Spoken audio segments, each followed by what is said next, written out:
Një ndër akuzat e opozitës që të bëjnë, ke qenë vitet të ra ministër, por nuk të thonë ke qenë i korruptuar. E vetmja gjë që thonë ke punuar të firmat piramidale. Ke punuar vërtet të firmat apo jo? Se edhe të punoj, ekonomisht nuk kishte ndonjë gjë. E para me gjitha ato akuzat kanë rënë sepse janë bërë komisione parlamentare. Kam qenë në një takim, nuk e mbaj të fshet, ishte një darkë pune, një darkë miqësore, ku ish presidenti Meta ftoi ish presidenti Mejdani, Berishën, një mikun tim nga Kosova, cilën isha detruar ta shoqëroja edhe unë. Dhe kam pas ballë për ballë Berishën, bashkë me bashkëshorte, dhe kam çfarë kishte, sepse mua akoma nuk më janë shëruar plagët e akuzave të tmerrshme që më bënde. Sepse isha. Dhe kanë sulmuar barabar me nanën në atë kohë. Po, dhe më tha, po ti ishe ministri i financës. I thash, po me mjaftin. Pse e bëre krushim politike? Bashkët ati tha, jo, tha, s'ka bashkëpunuar asnjë. Jo, i tha, i se dikuj ca gjërat. Kështu që më vjen shumë keq që është kjo gjubajate në politikën shqiptare. Nuk është halli për mua. Unë do ta përballoj. Po ç'kuptim ka që vajza ime të vjen në shkollë me kufje se i thonë je vajza e të korruptuarit. Ç'kuptim ka që prindërit tim të jenë gjatë dhe dëgjojnë për ditë që djali i tyre akuzohet pas një provë se që ngajdut. Nuk kam punuar drejt për së drejti me asnjë kompani piramidale. E qartë, mjafton. E para. E dyta, jo, ka një argument shumë profesional. Qofse unë do isha drejtues, do kisha firmë në bankë. Po. Në qofse unë do isha shef finance, do kisha firmë në bankë. Nëse ka dokumentacion më kredibël, është informacioni bankar. I ftoj prap tani ta kërkojnë. Nuk kam punuar asnjë ditë. Vetëm një kompaninë Ceroj më ka kërkuar ta këshilloja si ta mbante kontabilitetin. Kam marrë një djalë nga Tirana të talentuar, dhe në atë kohë që nuk dije as Excel as gjë, i ka bërë programi që mos humbiste asnjë qindark. Program kontabiliteti. Si ti mbante më mirë. Kështu që jam krenar pra. Dhe po të them një përgjigje. Kam pyetur, kur më sulmojnë aq ashpër, thash në djallë veçse s'më duhet karika, do të them dhe më vonë që se kam dashur asnjë kariken, dhe kam folur me mision e FMN-s. Më kanë thënë asnjë mënyrë, ne kemi informacionin ton, ti je pika garantit për bashkëpunimin. Kam folur me ekspertin e Deloitte Touche, që punon në gjithë vendet e botës. Dhe më kanë zoti ministër. Edhe sikur të ishte diçka, tha, nuk do të thotë që një ole vogël në lëkurë, tha, është një smundje. E qartë, kjo tregon edhe forcën e madhe të propagandës, që ngulmojnë në një pikë derisa të krijojnë një imazh i cili në fakt nuk ka lidhje fare me të vërtetën. Pastaj në 96-ën propozuan për deputet?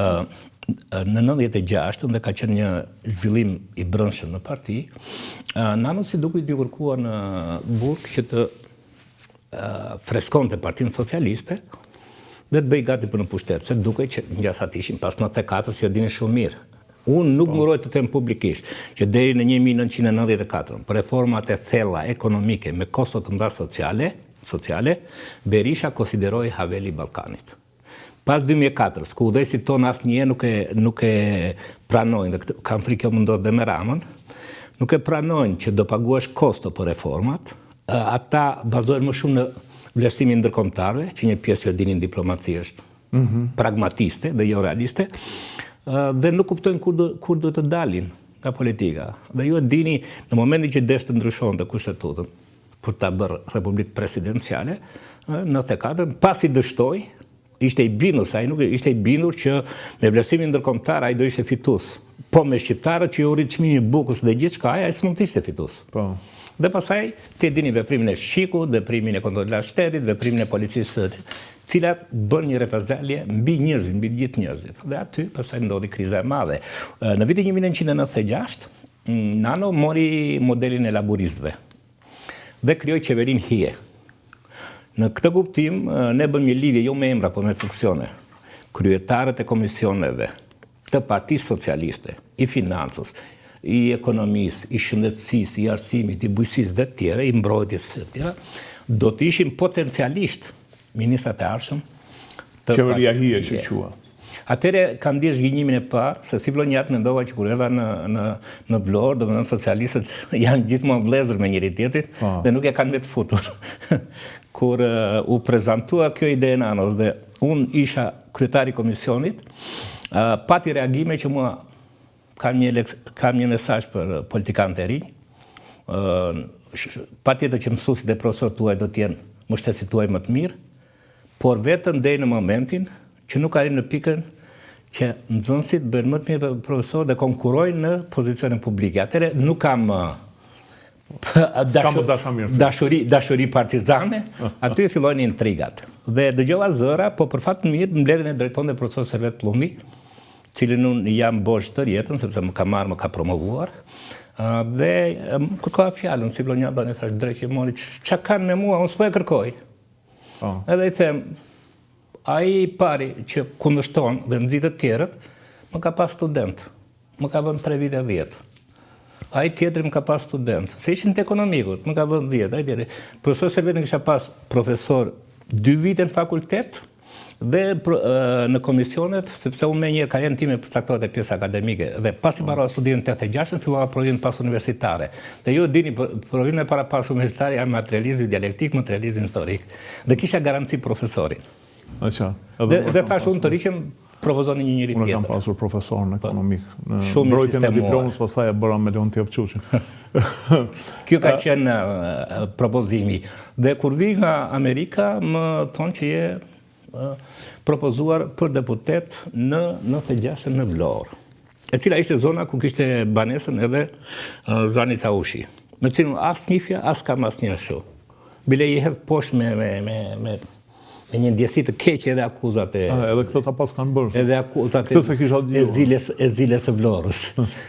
Sepse, çfarë ka ndodhur? Unë vetë atje, në 97-ën, kur bëhet qeveria në Mars, qeveria e Pajtimit Kombëtar, bashkimi u bë kryeministër, e jem me bashkimi, që djenje një grua zonjë, po unë kisha si vëlla bashkimi, ishim një grup i vogël, më merr telefon duke qarë, më thotë mos ma li djalin në duart të. Dhe bashkimi me do se sekretar që unë do bëhem, po ministri finance dua këtë. U bëra ministër finance. Në mars... Në atë kohë funksiononte vetëm segmenti Skënderbeu president, si segmenti shtetit. Epiqendra e qeverisë nuk ishin zyrat, po Rogneri, si vendi më i sigurt. Dhe në atë kohë më vinë shqyrtozoti është gjallë, ambasadori... Ju jeni i ri, por e habitshme që kur pyeta një herë gazetarët e mi, po flisja për 97-ën, më thonë, pse çka ka ndodhur në 97-ën? Nuk arrin të... Kujtesa historike është e shkurtër, unë e di si studios. Një dramë jashtëzakonshme. Por në leadership... Berisha ju duket ky gjysh i lezetshëm, përsi që ri në iPad, por... Unë nuk gëzoj që Berisha është në atë status. Sigurisht po them dhe po publik që nëse vajza e tij e ka vajzën të smur dhe tjatit saj nuk i jepet garancia se është gati në gjykim, ta garanci pasurore dhe ta pengosh apo të arrestosh sa pa i vi nga një fëmijë smur, kjo nuk është njerëzore. Nuk dua të di se çfarë do thonë mbas kësaj. Nuk e di shumë mirë të drejtat dhe kufizimet e spakut. Po çdo vendimarrje, në çdo aspekt, gjëja e parë që kërkohet në leadership është aspekti social. Ta lësh një prind pa vajtur për të shikuar vajzën e tij, sa herë që ajo kërkon në telefon, kur ajo është në një gjendje dhe unë i uroj shërim të plot, jo, kjo nuk është mënyra të sjellit nga asnjë përfaqësues institucioni kushtetuese të vendit tim. Dhe në mars 97-ës, në Vlorë do të vinte Prodi, pra të fatkeqësinë tragjike të Otrandos. Autoritetet italiane kërkonin se ku do të dërgonin faksin me adresat e tyre. Dhe me të drejtë, ambasadori Foresti kishte dërguar një ministrit Malaj se është profesuesi i tyre. Të dridhej dora, jo, profesuesi i Vlorës, jo, profesuesi i Vlorës, të dridhej dora kur i lexoje. Kishte deri në 3 gjenerata, gjyshi, babai, fëmia i posa lindur. E di, Rudina e ka ndjekur nga afër. Rudina e ka ndjekur nga afër. Dhe pas disa ditësh më kërkon takim ambasadori Foresti. Dhe më thot, kam porosi nga Roma, që duam që ju të bisedoni me Zanin Caushin që ditën që do të vi Prodi në Vlorë të mos dalë se kemi frikë nga përplasja e bandave. Unë duke qenë me kulturë shtetari, i thash, nuk kam lidhje drejt, e dim, tha, se din ata i kanë telefonat ata në përgjim 24 orë. Dhe marr një nga drejtorët e policisë më të mirë ndjes pas Mildo Korda, nuk shkova vetëm. Marr drejtorin e policisë. Shkojmë atje, takojmë të jemën, i themi ku ideale jo të shtu atje, i kam thënë sy për sy. Kështu si që keni nisur, ty do të vriten gjithë fëmijët, se kishte goxha fëmijë. Po ishte grua kështu e fortë dhe kishte zëmërim të madh. Ai po dëgjonte pas dere.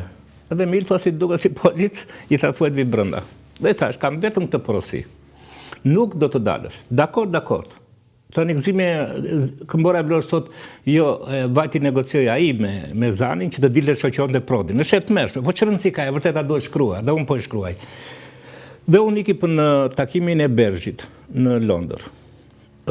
Spostimin e datës udhëtimit dhe bëri ambasada italiane me gjitha shpenzime të tëra unë nuk nga trova. Kur vim ne me helikopter dhe shkojmë në Vlorë, ajo që më abiti me presidentin Prodi ishin dy gjëra.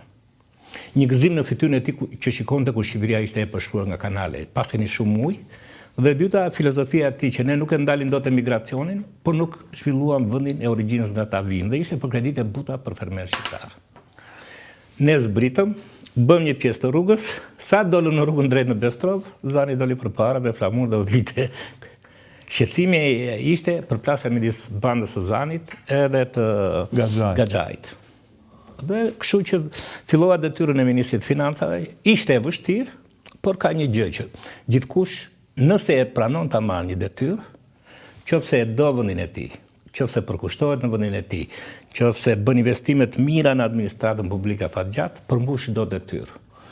Veni, sa vjet ishe ministri socialist në periudhën 8 vjeçare kur ndodhite në pushtet? Rreth 6 vjet. Diferencën ka qenë kryetari i grupit parlamentar. Kryetari i grupit parlamentar. Përshtypja për Nanën. Shiko, unë do të them vetëm një moment, ka shumë. Edhe unë jam shumë i njohës, pasysh nga perceptimi. Po një përmbledhje, mbaheni si njeri i Nanës. Patjetër dhe kam për krenari se besoj që kemi qenë partia më demokratike në atë kohë dhe qeveria më llogaridhënëse. Problemet e korrupsionit, nuk ishim kapje shteti në atë kohë se biznesi u fuqizoa më vonë. Po them vetëm një rast. Kur është bërë debati në grupin parlamentar të Partisë Socialiste. Dhe kishte kolegë nuk u përmend emrat, që ishin shumë agresiv dhe thoshin duhet të arrestojmë një ditë më parë Berishën. Ai ka thënë një gjë. Unë nuk ju mbështes ju, sepse ju më bët mua një mit dhe unë duhet të çmitizohem. Unë nuk e bëj Berishën një mit dhe pasaj të kemi kostot e kësaj. Kam idenë që edhe kur kemi diskutuar për reformat, ai kishte një, si thua, rendiment në njësinë e kohës shumë të lartë, nuk ishte nevojshme të flisje me të shpjegojë detajet. Ai thoshte më thuj thelbin dhe vazhdo. Ishte racional. Do me thonë, unë mendoj që legacy, se do flasim, qa trashëgimi e la Nano? Një parti demokratike progresiste. Qa legacy la Berisha? Një parti që... Frëngjë. Qa trashëgimi e bla, po them sa Brigodo? Po, një politikan i zgjuar, paqe sirse të tëra. Qa trashëgimi e do Lulul Basha? Dhe i tani asgjë. Pra, do me thënë... Ose Ilir Meta. Pra, njerëzit duhet mendojnë për trashëgimin që lënë, qoftë familjare, qoftë politike, qoftë ekonomike. Pate përplasje me Nanën, kisha përplasje ku e kundërshtojnë, mbaj mend një herë për një anije greke që ishte ndaluar në radhë, të tha që e kishte marrë kuptohet, ambasada greke fute, ndoshta se shumë rasteve nuk e kujton, po e kundërshtove, sepse dyshoj për kontrabandë. Nanën e kam kundërshtuar disa herë. Kam pas një avantazh në ballafaqimet tona, që sinqerisht unë gjithmonë qetësat i bëhet me vete. Dhe unë i thosha, për mua nuk bëhet. Qoftë do ta bësh, urdo qetësat ta bëj dikush tjetër. Unë ikim në parlament dhe vazhdoj jetën i qetë. Por Nanën të mirë kuptonte, nuk të impononte. Unë kam pasur disa raste. Unë kam pas një rast që ne, Ministrë Finance me kryeministrin, kemi debatuar 3 muaj për një emërim në drejtësinë e përgjithshme të tatimeve. Dhe tash nuk bëhet. Sepse ligji, këta ministra që justifikojnë tani, justifikojnë se nuk kanë personalitet, sepse ligji kërkon që drejtori e përgjithshëm doganave, drejtori e përgjithshëm tatimeve dhe drejtues të institucione të tjera, ti përzgjedh dhe ti propozoj ministrin linjës. Pastaj ka të drejtë në të raste vetëm kryeministri sipas ligjit të zgjedh nga të, ose Këshilli i Ministrave. Dhe Nano nuk e bëri. Nuk e bëri sepse Nano ndoshta dhe mësoi nga përvoja e keqe e firmave. Dhe unë nuk e miratova asnjëherë, derisa arritëm në pikën që ai nuk më impononte, po thosh pse nuk e bën. Unë jepja gjithmonë një arsye dhe në fund i thash. Patos Nano si ekonomist që e vlerëson. Unë besoj se kishte vizion. Kishte vizion dhe në atë që ndante në takime ndërkombëtare ishte i respektuar. Etika, bonesa, që thon këta ndonjëherë apo gjua, por unë mendoj që edhe në aspektin e konturimit të aty reforma që bëm ne, ishte pa tjetër mbështetja ti, pa tjetër vizionit ti. Nuk mund të ketë ministër dhe për këta ministrat e rinj, që mund të jetë i suksesshëm, pa mbështetjen e sinqertë dhe të plot, por edhe ligjore të kryeministrit.